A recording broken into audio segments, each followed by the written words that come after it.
आमचे जे इच्छुक उमेदवार होते त्यांना राष्ट्रवादीने तिकीट नाकारलेले. कोण? बोराडे.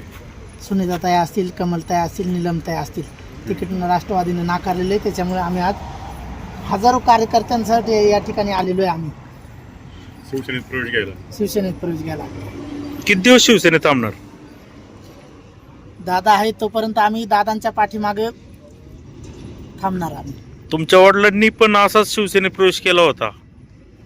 आम्ही शिवसेनेत थांबणार म्हटले, परंतु त्यांनी शिवसेना सोडली. बरोबर आहे. शेवटी राजकारणामध्ये काहीतरी घडामोडी घडत असतात साहेब, त्याच्यामुळं थोडंफार होत असतं इकडे तिकडे. पाठीमागं तुमची एक बाईट व्हायरल झाली होती, त्यामध्ये तुम्ही म्हणत होते की अतुल बेनके हे आमचे नेते आहेत, ते जे निर्णय घेतील ते मान्य आहे.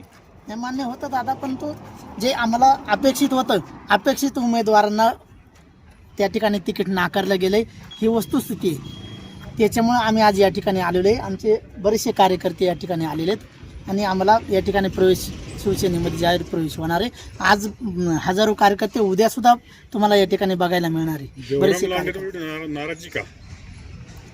नाराज म्हणजे काहीतरी परिवर्तन ह्या 12 तांबे गटामध्ये घडणार आहे. काही कामं केली नाही त्यांनी, काय म्हणजे कसं बदलणार? हा विकास कामं तर या ठिकाणी झाले नाहीत. आज आपण बघत आहात विकास कामे कुठल्याही भागात. आज आमचा आदिवासी भाग बघा साहेब, कुठल्याही गावामध्ये पाण्याची एकही योजना राबवली गेली नाही त्या ठिकाणी. तुमच्या गावात पाणी योजना चालू आहे का?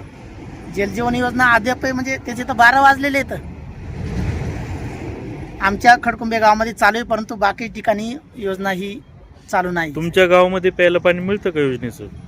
हां, अजूनपर्यंत म्हणजे MSCB कनेक्शन येणं बाकी आहे. तेवढंच काम नाही तर 95% कामे त्या ठिकाणी पूर्ण झालेली.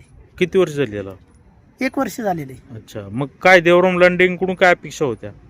अपेक्षा म्हणजे आमच्या माता भगिनींचा डोक्यावरचा हांडा खाली उतरणे आणि रस्ते, आरोग्याचा प्रश्न असेल, एवढ्या अपेक्षा होत्या साहेब. परंतु लोकांच्या पदन निराशाच त्या ठिकाणी पडलेली.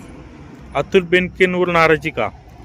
नाराज म्हणजे आमचे जे इच्छुक उमेदवार होते, अपेक्षित होतं आम्हाला की त्या ठिकाणी उमेदवारी आम्हाला मिळेल, ती उमेदवारी आम्हाला मिळालेली नाही. बरं, तुम्ही अगोदर वेगळ्या एका उमेदवाराचा म्हणजे सांगत होतात केदारी म्हणून, आता तुमची काय भूमिका आहे? आता पण काय, आम्हाला त्यावेळेला असं वाटत होतं की केदारी साहेब आमच्याबरोबर राहतील, परंतु केदारी आमच्याबरोबर राहिलेले नाही. केदारी साहेब लांडे साहेबांसोबत गेलेले आहेत. त्याच्यामुळे आज आम्ही हा निर्णय घेतलेला आहे. अतुल बेनकेंशी काही चर्चा केली का तुम्ही? चर्चा तशी आमच्या जे वरिष्ठ कार्यकर्ते आहेत, आमचे वडील काळूदादा शिळकंदे असतील, भाऊसाहेब देवडे असतील, त्यांची चर्चा त्या ठिकाणी झालेली आहे, परंतु त्या ठिकाणी नकार आलेला आहे. त्याच्यामुळे आज हा निर्णय आम्हाला घ्यावा लागतो. कुणाकुणाचा प्रवेश होते? कोणकोणत्या नेत्यांचा प्रवेश? नेते सर्वच आहेत. कोण कोण? काळूदादा शिळकंदे आहेत, दत्ताभाऊ तर पहिल्यापासूनच आहेत. आज आमचे गावचे माजी सरपंच केशवजी वायळ आहेत, मुदाबुळे आहेत, फांगुळ गावांचे सगळेच कार्यकर्ते आहेत. आज भाऊसाहेब देवडे आहेत, ते पण प्रवेश करणार आहेत? हां, येणार का ते? येणार आहेत ना. गणेश भाऊ कोळा तर पहिल्यापासूनच आहेत. हम्म.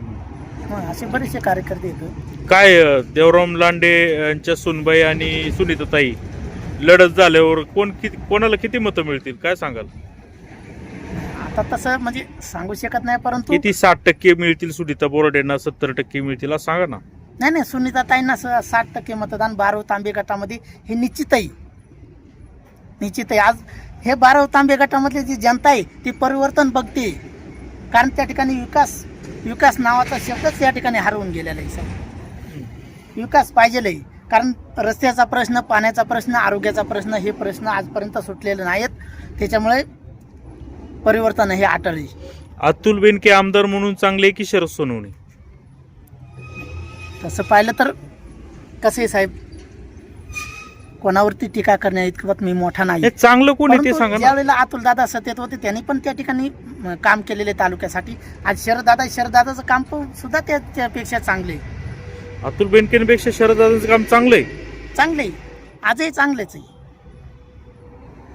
अतुल बेनकेंनी काय सुधारणा करायला पाहिजे? अतुल बेनकेंनी सुधारणा करायला पाहिजे म्हणजे थोडक्यात आत्मचिंतन करणे आवश्यक आहे. कारण जे निष्ठावान कार्यकर्ते होते, आज त्यांच्या मागे ज्यावेळेला इलेक्शनमध्ये खरं म्हणजे मुख्य भूमिकेत राहिले, आदिवासी भागामध्ये मुख्य भूमिकेत जे कार्यकर्ते राहिले त्यांना आज या ठिकाणी डावलले गेलेले. याचा फटका आता विधानसभेला अतुल बेनकेंना बसणार. 100%.